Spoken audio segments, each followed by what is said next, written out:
The reinforcements arrived to find Ariel Kale dying in a pool of crimson. 6 Kalari younglings clustered around her like obsidian statues. It had started 3 hours earlier, when the jungle canopy erupted with plasma fire. Ariel was cataloging neural patterns in the nursery dome when the first explosion rocked the research station.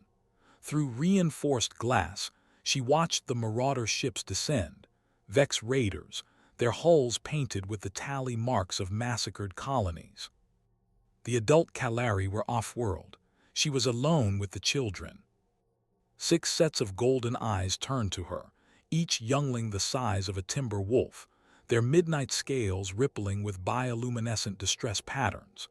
In the galaxy, Kalari were terror incarnate, 3-meter apex predators with titanium-hard claws and jaws that could shear through starship hull plating. Their adults had never known defeat. But these were infants, helpless, trusting. Ariel sealed the nursery and ran.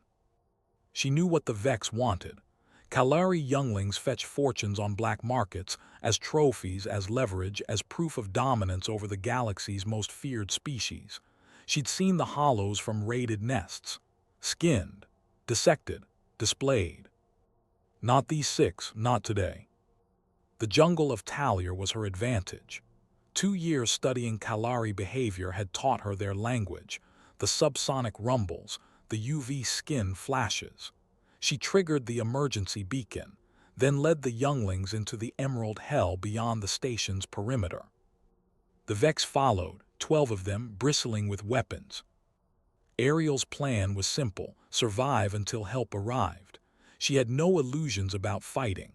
Humans were considered fragile in the galactic hierarchy, soft, slow, easily broken. But she had her mind. And she had the jungle. First, she used the Kresh pools, acidic water that wouldn't harm Kalari scales but melted the Vex's thermal imaging drones into slag. Then came the Sarek trees, whose seed pods exploded when disturbed. She rigged tripwires with vine, sending 3 raiders tumbling into ravines where phosphorescent predators waited. The younglings followed her lead with eerie intelligence, mimicking her movements, learning. By hour 2, only 7 Vex remained, but they'd cornered her at the river gorge. Ariel stood between the children and death. Plasma bolts seared past her head. She felt one graze her shoulder, smelled her own flesh burning. The younglings huddled behind her, their distress songs a symphony of fear. She remembered her xenobiology thesis. Kalari younglings imprint on protectors through olfactory and behavioral cues. So she bled for them, fought for them, showed them what protection meant. When a Vex rushed forward, she grabbed a fallen branch and drove it through his faceplate. When another flanked left, she triggered a rockslide she'd noticed during surveys, burying 2 raiders beneath tons of stone. She was resourceful, relentless. Mortal. The Vex commander's blade caught her in the ribs, then the thigh.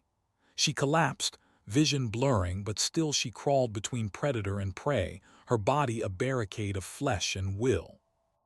The youngling's songs changed pitch, not fear anymore, but rage. They'd learned another lesson: loyalty.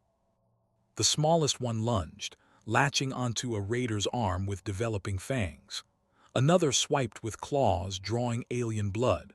They were infants, untrained, but they fought like their guardian, desperate, defiant together. It bought her minutes, precious, agonizing minutes.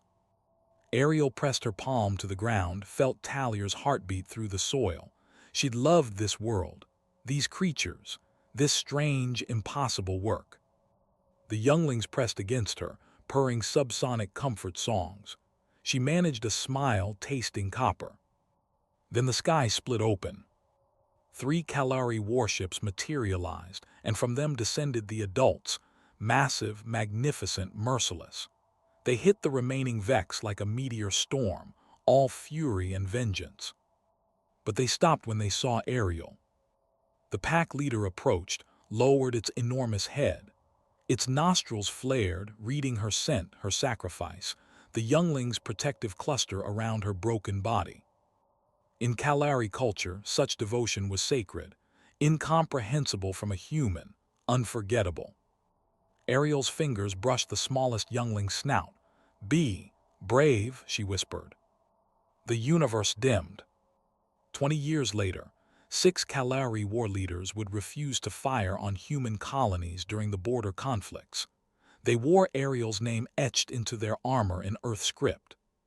They remembered the soft, fragile creature who'd proven that strength wasn't measured in claws or scales, but in the courage to stand when standing meant dying.